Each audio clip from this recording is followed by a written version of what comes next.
രണ്ടാം ലോക മഹായുദ്ധത്തിന് ശേഷം ലോകം കണ്ട ഏറ്റവും വലിയ സാമ്പത്തിക മാറ്റങ്ങളിലൊന്നിനാണ് ഇന്ന് നാം സാക്ഷ്യം വഹിച്ചുകൊണ്ടിരിക്കുന്നത്. ദശാബ്ദങ്ങളായി ആഗോള വിപണിയിൽ ചോദ്യം ചെയ്യപ്പെടാത്ത ഏക ഛത്രാധിപതിയായി വാണിരുന്ന അമേരിക്കൻ ഡോളർ അതിൻ്റെ സിംഹാസനത്തിൽ നിന്ന് പതിയെ താഴേക്കിറങ്ങുകയാണ്. ഇതിനെ വെറുമൊരു സാമ്പത്തിക മാറ്റമായി കാണാനാവില്ല, മറിച്ച് ലോകത്തിൻ്റെ രാഷ്ട്രീയ ഭൂഘടനയിൽ സംഭവിക്കുന്ന വമ്പിച്ച പുനഃക്രമീകരണത്തിൻ്റെ പ്രതിഫലനമാണിത്. അന്താരാഷ്ട്ര വ്യാപാരത്തിൽ ഡോളറിനുള്ള ആധിപത്യം കുറയുന്നതിനെ ഡീ ഡോളറൈസേഷൻ എന്നാണ് സാമ്പത്തിക വിദഗ്ധർ വിശേഷിപ്പിക്കുന്നത്. ലോകരാജ്യങ്ങൾ ഒന്നടങ്കം തങ്ങളുടെ വ്യാപാര ആവശ്യങ്ങൾക്കായി സ്വന്തം കറൻസികളെയോ അല്ലെങ്കിൽ മറ്റ് പ്രാദേശിക കറൻസികളെയോ ആശ്രയിക്കാൻ തുടങ്ങിയതോടെ അമേരിക്കയുടെ സാമ്പത്തിക ഉപരോധങ്ങൾ എന്ന ആയുധത്തിൻ്റെ മൂർച്ച കുറയുന്ന കാഴ്ചയാണ് നാം കാണുന്നത്. ഡോളറിൻ്റെ ഈ ആധിപത്യം തകർക്കാൻ മുന്നിൽ നിൽക്കുന്നത് റഷ്യയും ചൈനയുമാണ് എന്നത് തർക്കമില്ലാത്ത വസ്തുതയാണ്.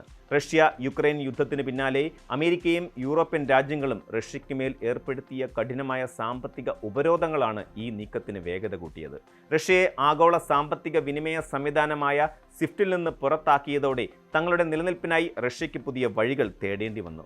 ഇന്ന് റഷ്യയും ചൈനയും തമ്മിലുള്ള ചരക്ക് വ്യാപാരത്തിൻ്റെ സിംഹഭാഗവും നടക്കുന്നത് റഷ്യൻ കറൻസിയായ റൂബിളിലും ചൈനീസ് കറൻസിയായ യുവാനിലുമാണ്. ഇത് വെറുമൊരു ചരക്ക് കൈമാറ്റമല്ല, മറിച്ച് വാഷിംഗ്ടണിൻ്റെ സാമ്പത്തിക മേധാവിത്വത്തിനെതിരെയുള്ള വ്യക്തമായ രാഷ്ട്രീയ പ്രഖ്യാപനം കൂടിയാണ്. ചൈനീസ് യുവാൻ ഇന്ന് ലോകത്തിലെ പല കേന്ദ്ര ബാങ്കുകളും കരുതൽ ശേഖരമായി സൂക്ഷിക്കാൻ തുടങ്ങിയിരിക്കുന്നു എന്നത് ഡോളറിന് വലിയ വെല്ലുവിളിയാണ് ഉയർത്തുന്നത്. ഈ മാറ്റത്തിൽ ഇന്ത്യയുടെ നിലപാടുകൾ വളരെ ശ്രദ്ധേയമാണ്. ഇന്ത്യ ഒരിടത്തും പക്ഷം പിടിക്കാതെ സ്വന്തം താൽപ്പര്യങ്ങൾക്ക് മുൻഗണന നൽകുന്ന സാമ്പത്തിക നയമാണ് സ്വീകരിക്കുന്നത്. മലേഷ്യയുമായുള്ള ഇന്ത്യയുടെ വ്യാപാര കരാറുകൾ ഇതിന് ഉത്തമ ഉദാഹരണമാണ്. ഡോളറിനെ ഒഴിവാക്കി ഇന്ത്യൻ രൂപയിലും മലേഷ്യൻ റിംഗറ്റിലും വ്യാപാരം നടത്താൻ ഇരു രാജ്യങ്ങളും തീരുമാനിച്ചത് ആഗോളതലത്തിൽ വലിയ ചർച്ചയായിരുന്നു. ഇന്ത്യയുടെ ഈ നീക്കം മറ്റ് തെക്കുകിഴക്കൻ ഏഷ്യൻ രാജ്യങ്ങളെയും സമാനമായ തീരുമാനങ്ങൾ എടുക്കാൻ പ്രേരിപ്പിക്കുന്നുണ്ട്. കൂടാതെ യുണൈറ്റഡ് അറബ് എമിറേറ്റ്സ് പോലെയുള്ള രാജ്യങ്ങളുമായി രൂപയിൽ വ്യാപാരം നടത്താനുള്ള ധാരണാപത്രങ്ങൾ ഇന്ത്യ ഒപ്പിട്ട് കഴിഞ്ഞു. രൂപയെ ഒരു അന്താരാഷ്ട്ര കറൻസിയായി മാറ്റുക എന്ന ലക്ഷ്യത്തിലേക്കുള്ള വലിയ ചുവടുവെപ്പാണിത്. ഇത് വിദേശ വിനിമയ നിരക്കിലെ വ്യതിയാനങ്ങൾ മൂലമുണ്ടാകുന്ന നഷ്ടം കുറയ്ക്കാൻ ഇന്ത്യൻ വ്യാപാരികളെ സഹായിക്കുന്നു.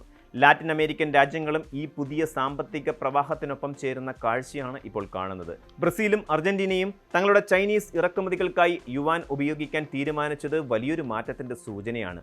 ഡോളർ ദൗർലഭ്യം നേരിടുന്ന അർജന്റീനയെ സംബന്ധിച്ചിടത്തോളം ചൈനീസ് യുവാൻ ഒരു വലിയ ആശ്വാസമാണ്. സ്വന്തം കറൻസികളുടെ മൂല്യം സംരക്ഷിക്കാനും അമേരിക്കൻ ഫെഡറൽ റിസർവിൻ്റെ പലിശ നിരക്ക് വർധനവുകൾ തങ്ങളുടെ സമ്പദ് വ്യവസ്ഥയെ ബാധിക്കാതിരിക്കാനും ഇത്തരം നീക്കങ്ങൾ ഈ രാജ്യങ്ങളെ സഹായിക്കുന്നു. Brazil president Lula da Silva പരസ്യമായി തന്നെ ഡോളർ ആധിപത്യത്തെ ചോദ്യം ചെയ്തത് അന്താരാഷ്ട്ര വേദികളിൽ വലിയ ചലനമുണ്ടാക്കി. എന്തുകൊണ്ടാണ് നമുക്ക് സ്വന്തം കറൻസികളിൽ വ്യാപാരം നടത്തിക്കൂടാ എന്ന അദ്ദേഹത്തിൻ്റെ ചോദ്യം വികസ്വര രാജ്യങ്ങളുടെ പൊതുവികാരമായി മാറുകയാണ്. ദശാബ്ദങ്ങളായി ഉപരോധങ്ങളുടെ നിഴലിൽ കഴിയുന്ന ഇറാന്റെ നീക്കങ്ങൾ കുറച്ചുകൂടി വൈവിധ്യപൂർണ്ണമാണ്. ഡോളറിനെ പൂർണ്ണമായും മാറ്റി നിർത്തിക്കൊണ്ട് യുവാൻ, യൂറോ കൂടാതെ ക്രിപ്റ്റോ കറൻസികൾ എന്നിവയാണ് ഇറാൻ തങ്ങളുടെ വ്യാപാരത്തിനായി ഉപയോഗിക്കുന്നത്. ഡിജിറ്റൽ കറൻസികളുടെ ലോകത്തേക്ക് രാജ്യങ്ങൾ കടക്കുന്നത് ഡോളറിന് തിരിച്ചടിയാകുമെന്ന കാര്യം ഉറപ്പാണ്.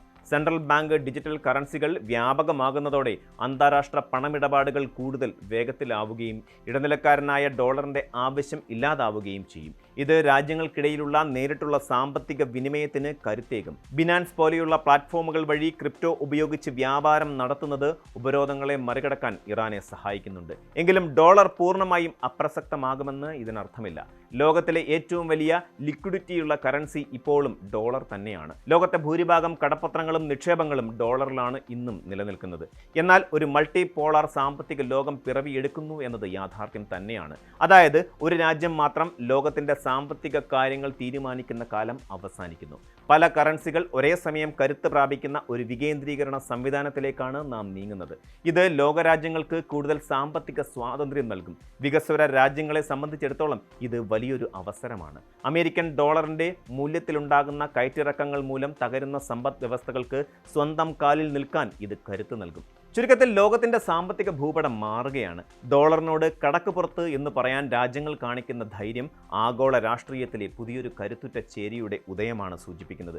ബ്രിക്സ് രാജ്യങ്ങൾ ഒരു പൊതു കറൻസിയെക്കുറിച്ച് ആലോചിക്കുന്നത് പോലും അമേരിക്കയുടെ സാമ്പത്തിക അധികാരത്തിന്മേലുള്ള ശക്തമായ പ്രഹരമാണ്. വരും വർഷങ്ങളിൽ കൂടുതൽ രാജ്യങ്ങൾ ഈ പാത പിന്തുടരുമെന്നാണ് സാമ്പത്തിക നിരീക്ഷകർ വിലയിരുത്തുന്നത്. വ്യാപാര രംഗത്തെ ഈ ജനാധിപത്യവൽക്കരണം ലോകത്തിന് കൂടുതൽ സുസ്ഥിരമായ ഒരു സാമ്പത്തിക വ്യവസ്ഥ നൽകുമെന്ന് നമുക്ക് പ്രതീക്ഷിക്കാം. മാറ്റങ്ങൾ ഉൾക്കൊള്ളാൻ തയ്യാറായ രാജ്യങ്ങൾ ഈ പുതിയ ക്രമത്തിൽ നേട്ടമുണ്ടാക്കും. അല്ലാത്തവർ പഴയ സാമ്രാജ്യത്തിൻ്റെ തണലിൽ ഒതുങ്ങിപ്പോകാൻ നിർബന്ധിതരാകും. ആഗോള വിപണിയിലെ ഈ കറൻസി പോരാട്ടം കേവലം പണത്തിൻ്റെ മാറ്റമല്ല, മറിച്ച് അധികാരത്തിൻ്റെ തുല്യമായ വിതരണത്തിനായുള്ള വലിയൊരു പോരാട്ടത്തിൻ്റെ തുടക്കമാണ്. കൂടുതൽ വാർത്തകൾക്ക് news 18 Keralam YouTube channel subscribe ചെയ്യുക.